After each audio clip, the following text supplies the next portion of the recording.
Okay, maybe we are live. It says we're live, so hopefully we are. Uh, Figured I'd make a quick stream since I'm home. Really need to finish unpacking, but before I do that, I might do that tomorrow. Need to get some studying done, and before that, I plan to eat some and enjoy some hot chocolate because it is quite cold where I live, and I've kind of decided that if in like 5 to 7 years after I'm like in Japan and work for maybe a couple years, if I decide that I don't like Japan, don't like living there, and don't really want to live the rest of my life there and retire and stuff, probably gonna come back to the states and move to like Arizona or Texas or something. Got to move somewhere warmer.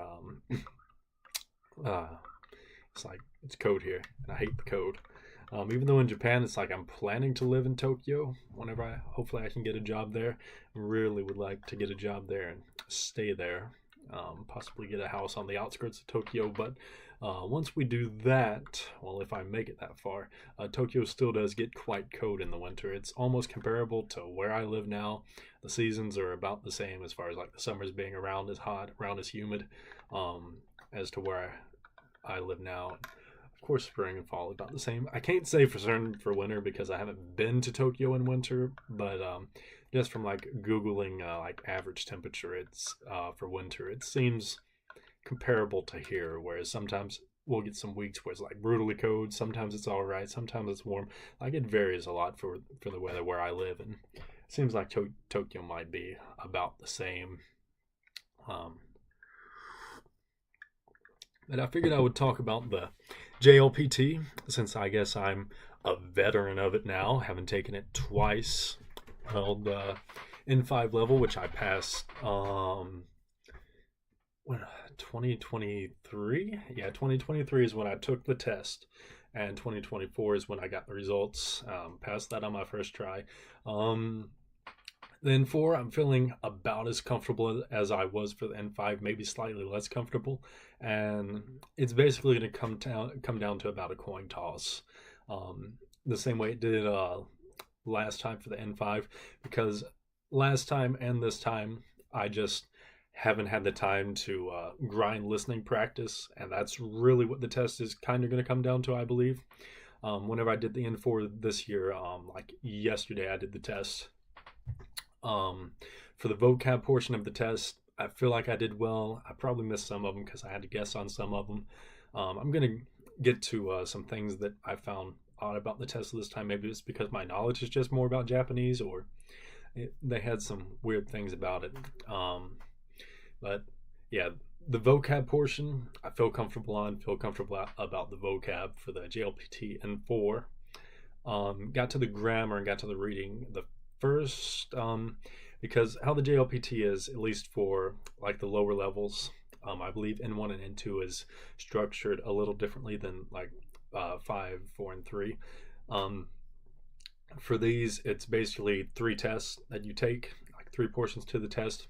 You have the vocab portion, then you have a grammar slash reading portion, and then you have a listening portion. And all of those have anywhere from like 4 to I believe 6 different um, testing like types of questions in those categories. So different different ways of doing the questions. It's like, how's this kanji read? How's this kanji how's this hiragana read as a kanji? How is this kanji read as a hiragana? Would be examples of some of them, and then like uh, which vocab would you put here, stuff like that. In the grammar, like swapping out the particles, which wording works the best, which sentence works the best, which sentence would be a different way to say this thing as a different one on the grammar and reading, as well as like reading and picking. All of them's multiple choice. It's either 3 to 4 choices on all of the questions, so you at least have a chance of getting it correct. There is at least a chance. If you have no idea what the answer is, you have like a 1 in 3 or 1 in 4 chance of getting it correctly.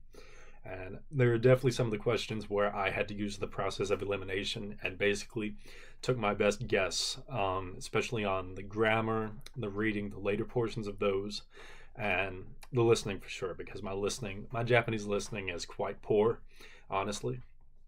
So yeah, the vocab, feel fairly comfortable on. I fairly comfortable on past that. Hopefully that will boost up my grade, because even if you get passing grades on all of the three portions of the test, you still have to, if you like barely get over like the minimum score for each portion, it still will not be enough to make you get an overall passing grade. You have to have enough points overall as well as passing scores in each of the three categories. So the grammar, the vocab portion, I went through it, then I went back and I had some time because my reading speed is fairly decent, I believe, in Japanese. It's one of my better aspects. Even if I don't understand it, I'm able to read fairly quick in Japanese because I know all the hiragana, all the katakana. I know those well, and most of the kanji on these lower level tests, they have furigana over them or beside them. So it makes it fairly fast to read. So I'm able to breeze through the reading portions pretty quick. So I did the grammar portion, then I got to the reading portion, blasted through that. There was like 15 minutes left on the timer. So there was a woman next to me and a guy on the other side, and like me and her finished like the reading. I finished the vocab portion before she did, and then we got to the grammar and the reading, and we finished that about the same time. It was almost exactly, we finished at the same time, and we just put our stuff, like closed it up. I was thinking about rereading and going through it again with like the 15 minutes remaining time that I had left, but I kind of decided, I was like, I don't have enough time to re-go through everything, so I'm just going to go with my gut instinct, and whatever happens, happens, because I had to guess on probably the second half of the reading and grammar. There was quite a few that I had to take guesses on, like especially the final portion of the test. It only had like two questions, two or three, and I didn't understand it really at all, unfortunately. So that was basically just guessing, but I had a 1 in 3 chance for those at least. So me and her, we finished around the same time, around 15 minutes to spare on the grammar and reading part. And then the listening part, it's like 35 minutes or something. 35, I believe it's 35. And basically that is just you listening to like MP3 files played on their computer, the proctor's computer, and you listen to it over the whole classroom. And it's really not, the audio quality was surprisingly better this time, even though it looked like a older classroom and wasn't really updated. It wasn't as nice of a classroom as where I took the test last year. Last year I took it in Atlanta, Georgia, at the University of Atlanta, I believe, or University of Georgia, something like that. And that place, it had more people in it. It was much nicer, but the audio quality really wasn't good. And there was parts where it was kind of hard to hear exactly what the audio was trying to say in Japanese. But this time I believe the audio quality was better. So if I miss anything, it's not on not being able to hear the audio, at least in Fayetteville, Arkansas, where I took the test this time at the University of Arkansas. It won't be on the testing portion at all if I fail on the listening portion. It's all on me for sure, because I started off decent. It was give and take, like for all of the questions on the listening portion. I would understand one and be able to fairly confidently guess that one correctly. Like I was pretty sure I was correct on it. And then it would be like 2 or 3 where I wouldn't really understand it at all, and I would just mainly have to guess. And then I would listen to another audio file, and I would kind of understand it, be able to make a pretty good guess on that I was correct, and so on and so on. And it went like that pretty much the whole way through the listening portion. It was times where it was like, all right, I got it. I think I got it. And the rest of the time was just like a coin flip. It's going to be a 1 in 3 or 1 in 4 chance on if I got that correct or not. But overall, again, I feel fairly about as confident as I did when I took the N5 test. And I had the same problems with the N5 test. I felt good about the vocab, slightly less on the grammar and what was it? The grammar and the reading, and then the listening portion felt the worst on, but I knew that going in. I knew going in that was going to be my worst. That was going to be my worst thing, because basically all my Japanese study is done in Anki, which is the SRS-based repetition system, and I haven't really done much outside of that. I have worked through, and this is the same thing as like with the N5. Whenever I took the N5, I basically didn't do any grammar study. You're supposed to finish Genki 1 and Genki 2, And if you finish both of these, you're supposed to be able to efficiently pass up through the N4, possibly even the N3 if you get an easy test, because not all the tests are the same. For the JLPT test, sometimes you'll get an easier test, and sometimes you'll get a harder test, and you don't really know which one you're going to get whenever you're going in. But whenever I took the N5, I only went up through like chapter 5 or 6 of Genki 1, and I went in and I took the test and I did the Tango N5 deck on Anki. And that was basically all the studying that I'd done. I went through that deck at least like a couple times all the way through, because I had to restart the deck a couple times because there was times where I just got busy and didn't keep up on my Anki reviews and just reset the deck. And somehow I was able to pass the N5 test with literally just doing the Tango N5 deck on Anki. And I didn't even finish Genki 1. And somehow I passed that. And it's kind of the same thing. Like, I finished the N4 Anki deck maybe twice over this last year, but it's also been, I've had to restart my Anki account like at least like 3 or 4 times over the whole year, because once you get like a few weeks behind on reviews, it's just easier and it makes more sense to delete the deck and re-import it and just start over again, because your reviews are going to be completely messed up if you miss even a week. It's best to just restart. And I actually didn't know Genki 2 reviews, like studying for the N4 test, so that might come back to haunt me a little bit, doing no study, whereas the N5 I did do a little bit of actual like grammar study, but this time for the N4 there's like no grammar study. It's just all Anki. And it's not even consistent Anki study. I haven't kept up on it nearly the way I should have for doing Anki. And I actually literally yesterday I decided, all right, it's December 1st, I'm gonna restart my Anki decks because I got behind on them again. And I was like, all right, this time we're gonna try to stick with it. This semester's almost over. We're doing finals next week. Finals start opening up, and after that it should be easier to start keeping up with Anki, because one of the things I did before was I'd set my ambitions too high. I would set like too many new cards each day, and you do that for like a month or two and it just piles up, and it just gets to where you're doing 500-600 cards a day, and it's way too much time to be putting into Anki each day. And you miss a day here, and then you try to catch up the next day, and then you have like 1,000 cards to review. And it's just really hard to keep up on those. But this time I'm setting my ambitions a little lower. For the N5 deck, I've restarted all of my decks except for the sentence mining deck that I have. But there's only like 40 cards of that, I think, that I mined from like YouTube videos, and I've never gotten behind on that one because that one's really easy. It's easy to keep up on, and I've just consistently at least did my reviews in that every day. So that one's easy to keep up on. But the N5 deck, the N4 deck, and my kanji deck, I deleted those and I've restarted those. And for the N5 deck, I'm just doing 100 cards a day. I know all the N5 cards, so even if it's 100 a day, 100 reviews a day, I'm able to grind through that like really fast. Like my N5 vocab, I know that really well at this point.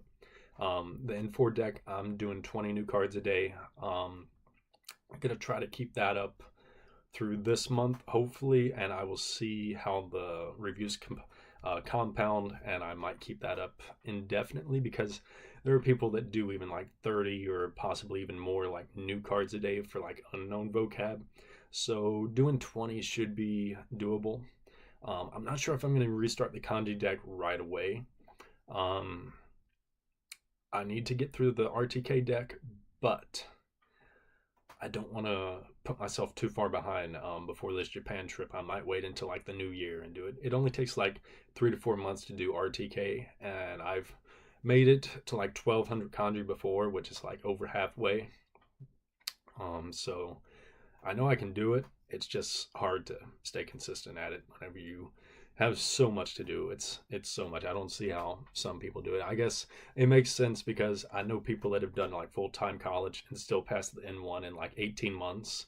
There's people that have done that, but I don't think they had like quite the schedule that I have, whereas like 2 jobs and then doing Japanese, full-time college, it's just a whole lot to try to do each day. And by the time I like they're also able to get like their immersion time in, but by the time 6, 7 o'clock rolls around, my brain is done. I don't feel like trying to sit down and grind like Japanese listening and trying to get my listening comprehension up. By the end of the day, I'm spent most days. I'm basically done.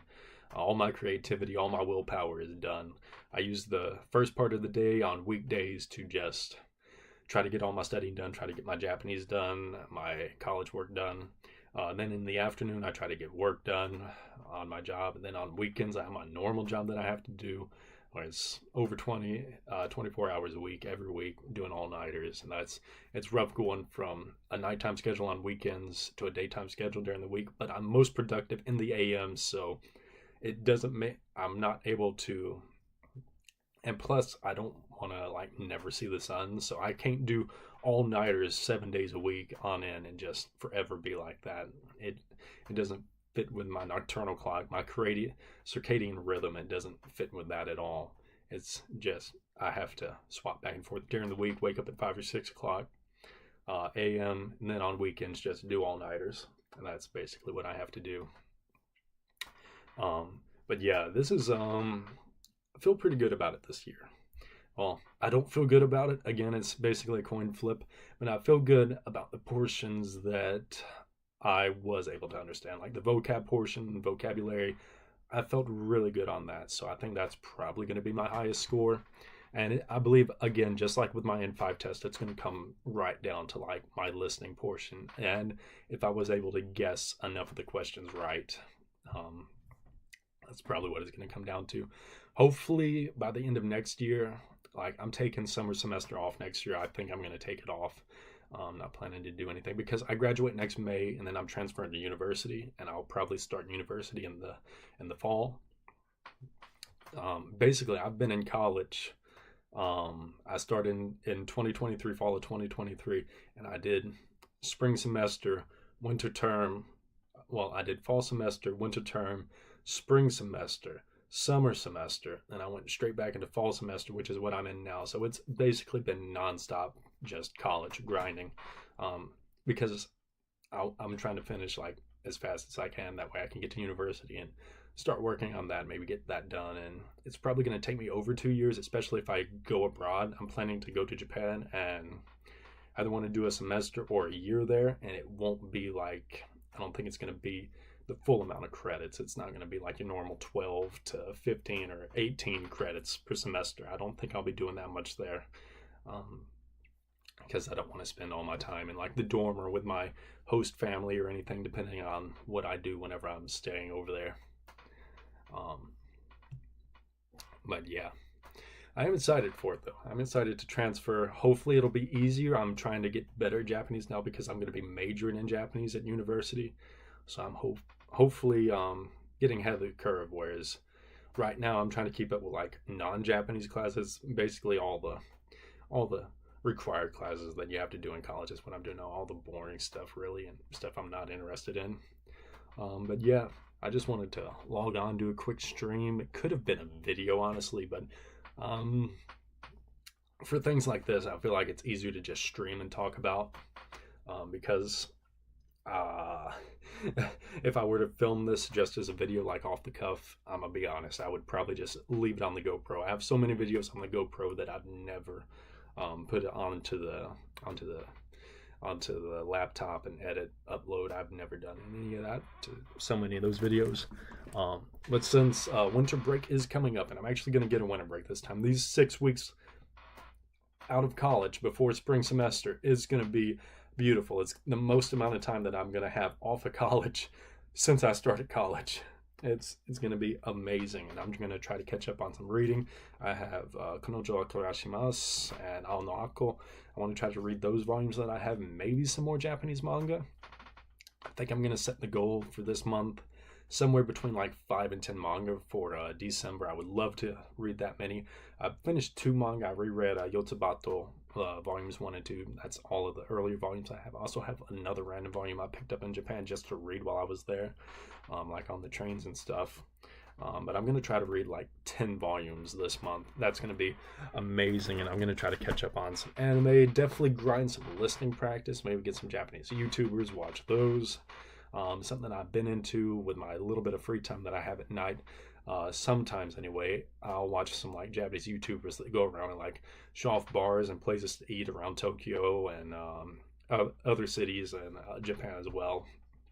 But I just find it really interesting to see like daily life vlogs. I watch a lot of those in Japanese. They're pretty cool for me anyway. I think it's quite interesting to like see their daily life, like the life of like an office worker, the life of a university student, life of whatever thing, of like a tour guide. There's a tour guide that I've been watching. His name is Show, and his SHO, and his channel is like Show Me Japan or something like that. And I've liked his videos. I'm thinking about booking like a guide with him while I'm there. Might do that for like early January. I try to do that. That would be pretty cool. Maybe he'll show me some places that I don't know about, because whenever I'm in Japan, I'm basically just whenever I get hungry, I look for a place that looks like it's good to eat, and I just go there. I don't really plan out where I'm gonna go and eat or what I'm gonna do. Whenever I'm in Japan, I used to, for like my first few trips, I used to have like every day planned out. I would go to a certain area of Tokyo or go to this certain city like outside of Tokyo.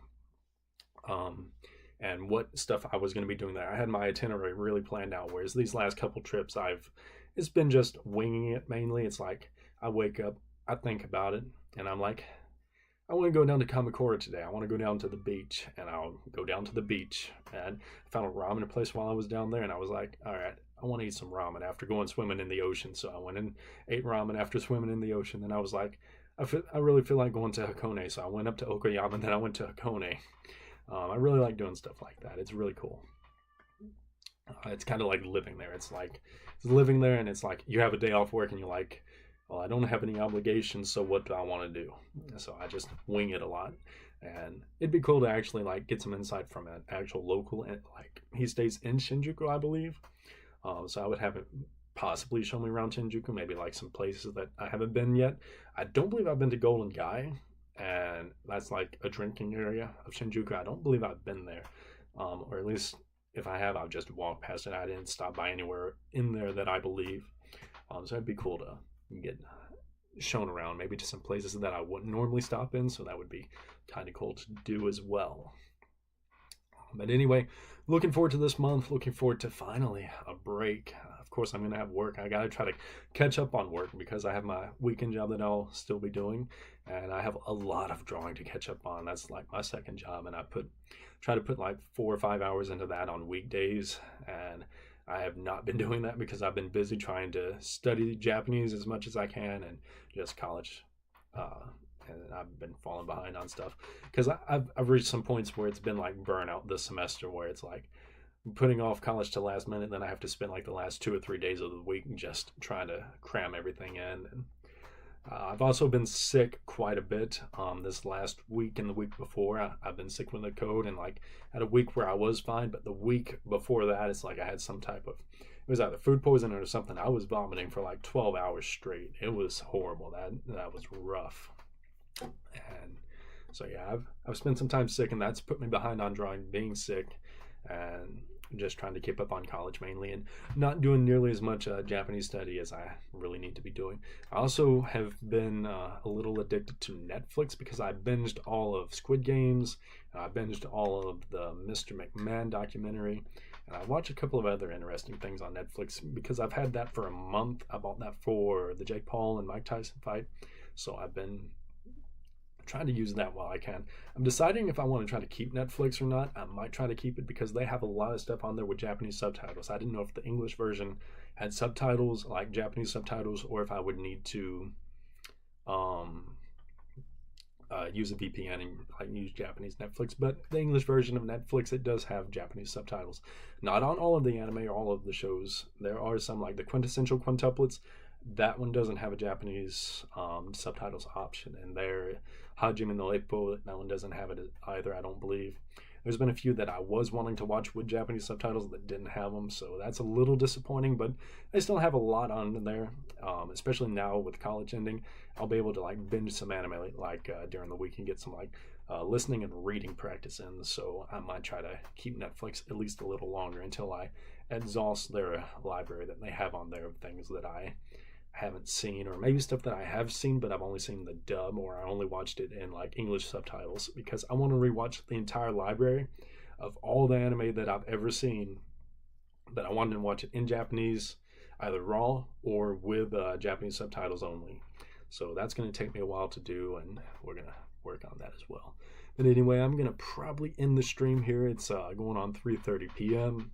and uh, try to get some studying done. I have some Japanese flashcards left to do. I have maybe around 100 total. I think I have some N5 cards, some N4 cards. There's not a whole lot left. I did some of it earlier this morning whenever I woke up before I left the hotel and drove back. Did some of it over there. But yeah, I'm going to try to get some studying done and maybe get some work. I've done a little bit of college work since I've gotten home for the day. So yeah, we'll see you guys